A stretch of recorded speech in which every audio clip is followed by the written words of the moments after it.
Papasok na po tayo sa loob ng bahay na which is kasama ng property binibenta. So hindi pa lang po siya fully developed yung bahay, pero patapos na po.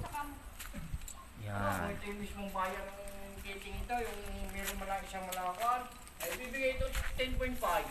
Bibigay ito. Hindi, ari ay dadating na. Oh, may tiles na pala po yun. Oo, ito. May ano na ito.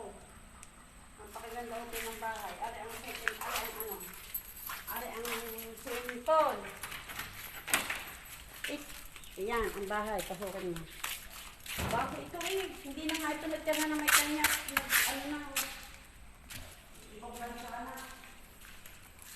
May 100 square meter po itong bahay. Baka higit pa. Baka mga 150. Oh, may CR na, may tayo. Oh. Kasama na po ito sa bebenta sa 13 hectares, 250 per square meter. Sa labas naman po ay may swimming pool pa. Bakod na rin po siya. Ganda. Para siyang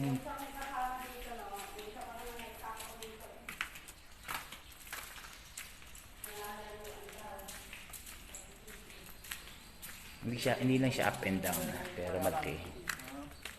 Oh, meron na rin pala pong sariling ano yun, oh. Poso. Yan o ang swimming pool. Tapos yun. Itong bahay ito palibot na ng bakong. O may nakapang pa diyang gawin